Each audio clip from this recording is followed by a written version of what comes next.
a reação corporal dele foi vir pra cima de mim. E foi quando eu falei, não, você não vai fazer isso. Porque na hora da raiva eu só olhei pro meu orgulho. Na hora da raiva eu só olhei pra minha vaidade. Você falou que seria esse campeão, seria o meu herói. E não tá sendo. Por que você tá sendo meu herói? O que eu fiz pra não ter mais a sua admiração? Desculpa.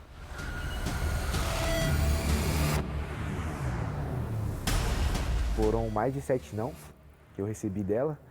Depois que eu realmente conquistei, aí foi o momento que eu deixei a desejar.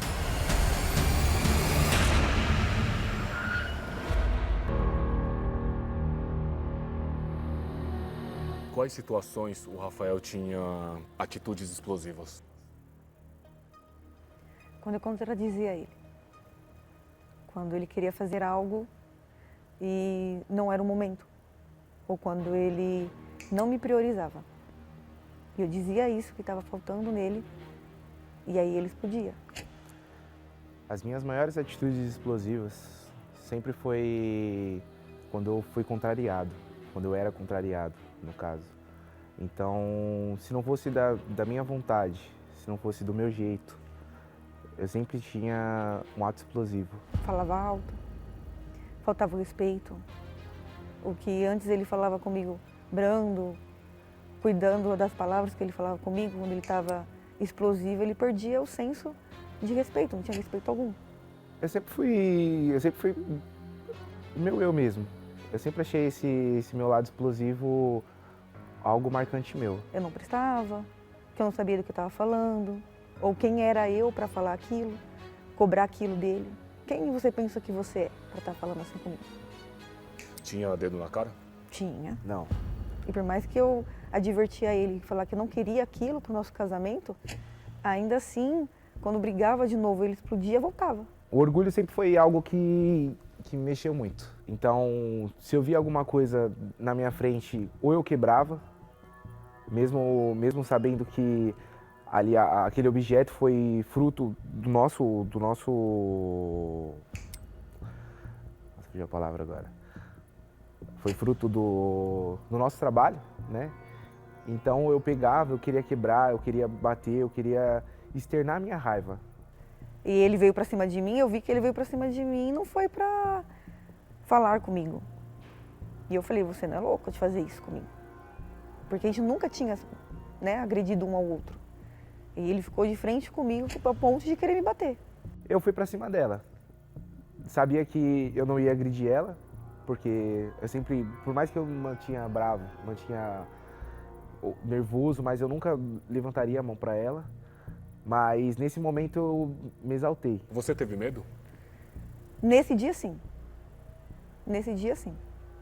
Não por conta só da agressão, e sim saber que se ele tivesse concluído aquilo, eu não ia dar nenhuma chance para ele. Sendo sincera, ela nunca mereceu. Mesmo diante de brigas, diante de desavenças, ela sempre foi o meu lado mais calmo. E ela sempre foi o meu lado mais sensato.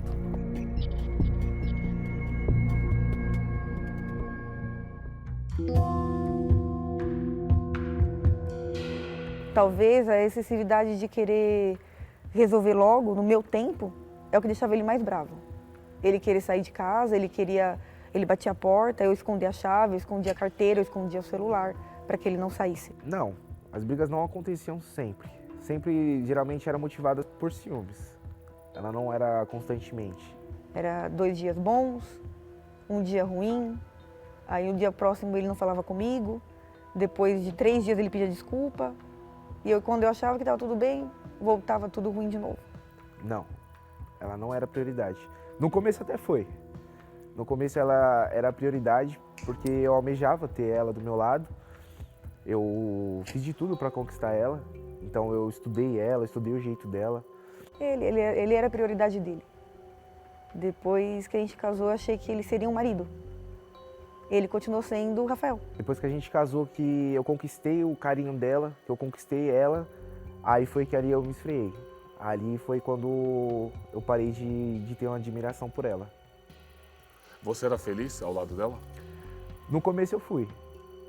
Aí foi passando o tempo, eu fui vendo que não era bem aquilo que eu queria. Eu queria estar com ela, mas ao mesmo tempo eu queria continuar numa vida de solteiro. Por que você não foi embora? Porque logo em seguida veio o meu filho. E como eu, desde pequeno, eu sempre almejei ter uma família, ter uma esposa, ter um filho, seguir essa vida, uma vida que eu não tive. Por diversas vezes eu saía do mesmo cômodo para chorar em outro cômodo, porque dói o silêncio. Ser ignorado doía. Doía muito, porque você tá ali crendo que aquela pessoa vai te amparar, vai te ser, né, o seu suporte, é ela que está te causando uma dor. Como assim? Você não se importa com o que eu penso? Como se a nossa cama fosse um local de 2 quartos. Então, era ela virada para um lado e eu virado para o outro. E quando que você ia para o outro quarto? Geralmente quando eu brigava com ela. Às vezes à noite ela vinha brigar comigo ou conversar comigo tentando explicar alguma coisa, eu não queria ouvi-la, não queria entender. Então, geralmente a gente esperava o bebê dormir e eu deixava ela falando. Era isso que deixava ela mais brava. Porque eu acreditava que estava sobre a minha responsabilidade em transformar esse casamento num casamento feliz. E a pessoa forte, aquela pessoa determinada que eu era, muitas das vezes eu não enxergava isso em mim, não tinha onde eu pedir socorro. Você ficou com a autoestima baixa? Muitas vezes. Eu achava que a minha aparência não agradava, o que eu fazia não era legal, não era admirável. E por mais que eu tentava muito. Era doído, porque eu via que a pessoa que tanto me elogiava, que tanto me quis, que todas as vezes que eu passava por ele tinha um agrado, sumiu.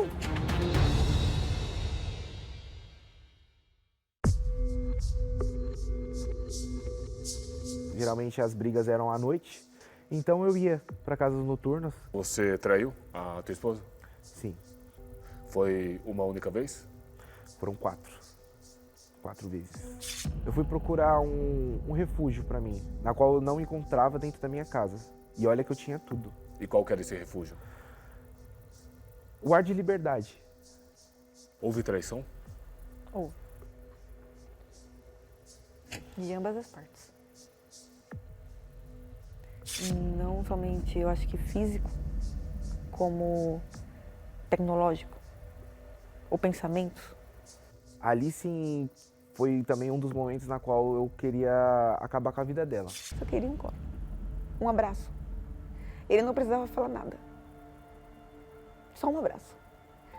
Porque eu não tinha mais ninguém. Só tinha ele ali. Me socorre. Eu tô afundando.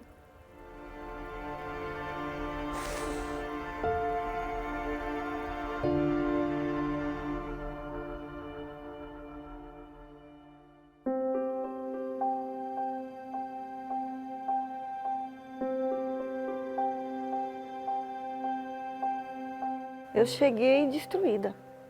Eu só queria uma corda que eu pudesse sair de onde eu estava. E eu sabia que ali eu ia encontrar a última porta. A mudança, ela começava em mim. Porque para eu dar algo, eu tinha que ter esse algo, que eu já tinha perdido. Para eu colocar em prática, mesmo que não fosse do dia para a noite, foi um trabalho árduo. Foi um trabalho que, dia após dia, eu fui tirando de mim. Os erros que eu parei de olhar, o tempo que passou e eu achava que não teria como mais eu resgatar meus valores. Foi dia após dia, um silêncio que às vezes falava muito, quando não era mais do meu tempo, até eu encontrar uma Janaína que valesse a pena, para mim, que desse para ele um suporte e não mais só cobrança.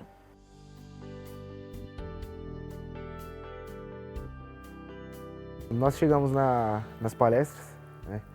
Foi algo marcante, na qual, certa reunião, eu pude ouvir, pensar em tudo que eu passei e ali eu consegui ter um norte para onde eu deveria estar indo. Depois que eu conquistei ela, eu literalmente deixei sem a manutenção. Então, Ali vendo aonde eu errei, foi onde eu consegui dar seguimento e poder mudar. Eu pude entender o quanto era prazeroso ter alguém comigo ao meu lado, né? Que pudesse me dar o suporte, pudesse me dar a direção. Hoje a gente consegue ter um diálogo melhor, hoje a gente consegue dar carinho um pro outro, hoje a gente consegue ser cúmplice um do outro. Hoje é um bem precioso para mim. Hoje eu posso ver realmente que a família que eu tanto buscava, a família que eu tanto almejava quando eu era mais novo, hoje eu posso ter. Hoje eu tenho, na verdade, né? Hoje eu tenho meu filho, que é uma bênção. Hoje eu tenho a minha esposa transformada, que está comigo sempre.